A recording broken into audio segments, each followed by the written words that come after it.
Hello and welcome to today's edition of Catholic News Roundup. I'm Vic Faust. First up today, and yet another glaring example of bias in the mainstream media, most major outlets simply ignored a crowd of over 1 million and actually close to 2 million who descended on Washington, D.C. this past weekend to protest the socialist policies of the Obama administration. What few outlets did report on the march, they reported ridiculously low numbers compared to reality. Most U.S. press outlets that did report claimed tens of thousands of protesters, while the British press reported close to 2 million. The Tea Party protests have grown in size and volume over the past few months as every day citizens fear government takeover in historic proportions in an effort to advance a radical social engineering agenda that promotes abortion, homosexuality, and explicit sex education in schools to children as young as 6. Well, Catholics in Maine are being asked to pony up money to help fund a TV ad campaign aimed at overturning the existing so-called gay marriage law in the state. Earlier this year, Maine lawmakers legalized homosexual marriage with little input from the citizens.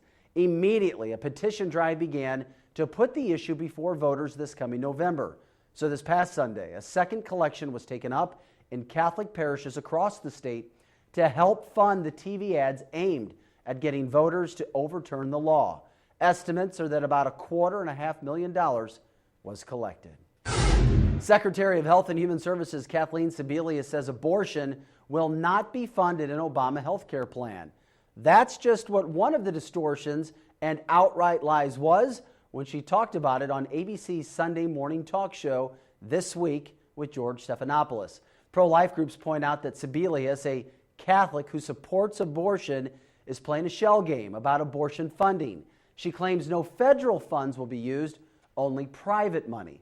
But this is nothing more than an accounting trick.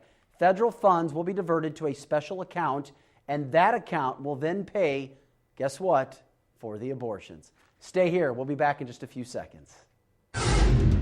Catholic News Roundup is brought to you in part by pewsitter.com, your online Catholic newspaper for the third millennium. CatholicMediaCoalition.org, in line with the Church, online with the world. CatholicUnderground.com, the podcast about our Catholic faith and new media. And DFWCatholic.org, spreading the truth one city at a time. The United Nations Population Fund wants contributions of $23 billion to fund abortions worldwide, and it's asking the U.S. federal government to help foot the bill.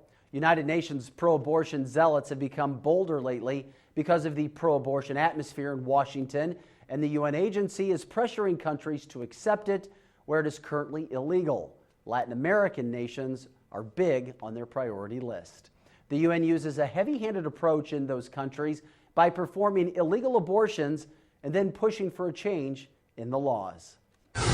And finally today, a homosexual man from Michigan is suing 2 different Bible publishers, claiming that they sell and distribute a translation of the Bible, which has caused him emotional distress and violates his constitutional rights. Bradley LaShawn Fowler is seeking $60 million from Zondervan and $10 million from Thomas Nelson Publishers because their Bibles explicitly call homosexuality a sin in 1 Corinthians 6:9.